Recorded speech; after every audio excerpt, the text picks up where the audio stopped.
Cockroach Janata party ನಡೆಸುತ್ತಿರುವ ಸಂಸತ್ ಚಲೋ ಪ್ರತಿಭಟನಾ ರ್ಯಾಲಿ ವೇಳೆ ಭಾರೀ ಉದ್ವಿಗ್ನತೆ ಉಂಟಾಗಿದ್ದು, ಪಕ್ಷದ ಸಂಸ್ಥಾಪಕ ಅಭಿಜಿತ್ ದೀಪ್ಗೆ ಅವರನ್ನು ಪೊಲೀಸರು ವಶಕ್ಕೆ ಪಡೆದುಕೊಂಡಿದ್ದಾರೆ. ಸಂಸತ್ ಮುತ್ತಿಗೆಗೆ ಯತ್ನಿಸಿದ ಕಾಕ್ರೋಚ್ ಜನತಾ ಪಾರ್ಟಿ ಸದಸ್ಯರ ಮೇಲೆ ಪೊಲೀಸರು ಲಾಠಿ ಚಾರ್ಜ್ ಮಾಡಿದ್ದಾರೆ. ಅದಲ್ಲದೆ ಪ್ರತಿಭಟನಾಕಾರರನ್ನು ಚದುರಿಸಲು ಅಶ್ರವಾಯು ಸಿಡಿಸಿದ್ದಾರೆ. ಇದರಿಂದ ದೆಹಲಿಯಲ್ಲಿ ಭಾರೀ ಉದ್ವಿಗ್ನತೆ ಉಂಟಾಗಿದೆ. ಲಾಠಿ ಚಾರ್ಜ್ ಬೆನ್ನಲ್ಲೇ ದೆಹಲಿಯ ಕೆಲವು ಭಾಗಗಳಲ್ಲಿ ಮೊಬೈಲ್ ಇಂಟರ್ನೆಟ್ ಸ್ಥಗಿತಗೊಂಡಿದೆ. ಸಂಸತ್ತಿನ ಮಳೆಗಾಲದ ಅಧಿವೇಶನದ ಸಮಯದಲ್ಲಿ ಭಾರೀ ಭದ್ರತೆಯ ನಡುವೆಯೂ ಪ್ರತಿಭಟನಾಕಾರರು ಸಂಸತ್ ಚಲೋ ರ್ಯಾಲಿ ನಡೆಸಿದರು. ಬ್ಯಾರಿಕೇಡ್ಗಳನ್ನು ದಾಟಿ ಸಂಸತ್ತಿನ ಕಡೆಗೆ ನುಗ್ಗಲು ಪ್ರತಿಭಟನಾಕಾರರು ಯತ್ನಿಸಿದರು. ಈ ಸಂದರ್ಭದಲ್ಲಿ ಪೊಲೀಸರು ಹಲವಾರು ಪ್ರತಿಭಟನಾಕಾರರನ್ನು ಬಂಧಿಸಿದ್ದಾರೆ.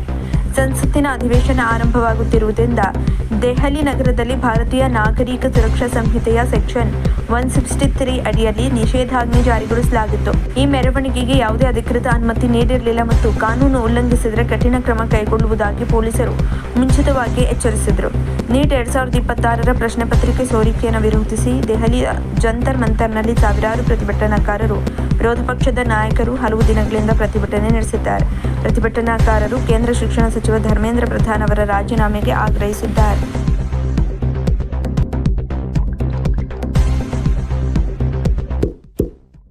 ಇಂತಹ ಇನ್ನಷ್ಟು ವಿಡಿಯೋಗಳಿಗಾಗಿ ಲೈಕ್ ಮಾಡಿ, ಫಾಲೋ ಮಾಡಿ, ಶೇರ್ ಮಾಡಿ.